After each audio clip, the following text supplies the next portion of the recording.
artis peran Jonathan Frizzy atau biasa disapa Ijong kembali menjadi sidang perceraian dengan Dena Devanka di Pengadilan Agama PA Jakarta Selatan, Kamis, tanggal 23 September tahun 2021.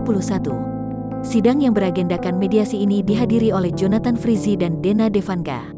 Namun sayang mediasi tersebut gagal karena Jonathan Frizzy secara terang-terangan menyebut rumah tangganya sudah tidak bisa dipersatukan lagi. Ia dipanggil ini mediasi, sudah enggak bisa didamaikan lagi. Terus, persidangan lanjut demi kebaikan bersama, juga kebaikan anak-anak gitu, kata Ijong usai menjalani sidang di PA Jakarta Selatan, Kamis. Artis peran berusia 39 tahun itu sedikit membeberkan ihwal mediasi yang dilakukan dengan Dena Devanka. Ya namanya mediasi, sama saja sih. Saya cuma membela apa yang enggak saya perbuat itu aja sih intinya, ujar Jonathan Frizzy. Saya cuma membela bahwa saya tidak melakukan apa yang dituduhkan selama ini, tutur Jonathan lagi. Lantaran mediasi gagal, sidang cerai dilanjutkan dan akan digelar pada tanggal 30 September tahun 2021 mendatang.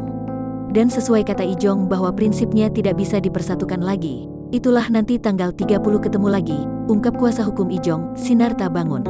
Untuk diketahui, Dena Devanka melayangkan gugatan cerai kepada Jonathan Frizzy pada tanggal 30 Agustus tahun 2021 lalu.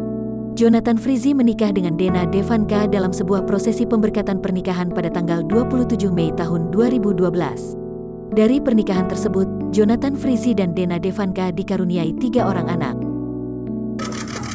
Apa? Mungkin agenda hari ini Ya dipanggil di mediasi, jadi udah nggak bisa didamaikan lagi, terus persidangan lanjut demi kebaikan bersama sama demi kebaikan anak-anak gitu. Selama ini aku diam, bukan berarti yang aku bilang cerita di sana itu benar, jadi aku cuma membela diri dan kasihan lah gitu, kasihan diri sendiri gitu, udah nggak sehat di rumah gitu aja. Jong, kenapa sih kok nggak bisa didamaikan? Kenapa ada suatu hal yang mungkin nanti kebukti kok. Gitu aja. Tadi mediasinya sendiri seperti apa di dalam? Ya namanya mediasi kan, sama aja sih. Saya cuma membela aja sih apa yang saya nggak perbuat, itu aja sih. Saya cuma membela kalau saya tidak melakukan apa yang dituduhkan selama ini. Jadi banyak teman-teman juga di sana, orang-orang juga bilang, kok Ijong yang laporin, kok Ijong yang menggugat. Salah, justru Dena yang gugat duluan, Dena yang laporin duluan kok gitu. Dena yang bilang aku KDRT.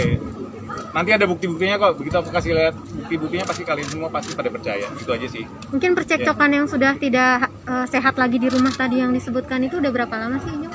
Itu kalau informasi detailnya itu urusan rumah tangga aku ya Mbak. Yang penting aku udah bilang kalau emang udah nggak sehat di dalam rumah, itu aja sih. Nanti selanjutnya kalau mau nanya apa-apa sama pengacaraku udah Bangun Sinara ya. Ijong dikit lagi dong, satu lagi Jong. Tapi secara pribadi gimana? Laporan Polres lagi berjalan, masih berjalan sampai sekarang. Doain aja semoga baik-baik, nggak ada yang aneh-aneh, biar kebenaran aja yang terungkap gitu aja. Jong, tapi secara pribadi gimana Jong? Maksudnya mediasi gagal, terus tetap dilanjutkan proses perceraian ini. Kamu secara pribadi gimana menyikapi keputusan ini, Jong? Ini bukan menyikapi, ini emang keputusan aku gitu, karena emang udah nggak sehat, udah sangat nggak sehat, terus kasihan juga anak-anak, kasihan diri sendiri juga, aku juga kasihan gitu. Ya untuk membela diri aja sih apa yang udah diberitakan sekarang, kalau semua itu nggak benar gitu, nggak harus pakai media sosial atau media infotainment sebenarnya. Makasih ya. Mungkin nanti anak-anak bakal ikut siapa, Jong? Anak-anak ya semuanya, anak-anak pasti sampai mereka tua dapat kasih sayang dari aku. Kali masih tinggal satu rumah nggak Jong? Oke. Sampai sekarang masih. Sorry ya. Jong, keadaan gimana? Beli Bang Ijong kemarin sempat sebentar. Bang Ijong katanya kemarin sempat sakit Bang Ijong. Jangan ya. Bang Ijong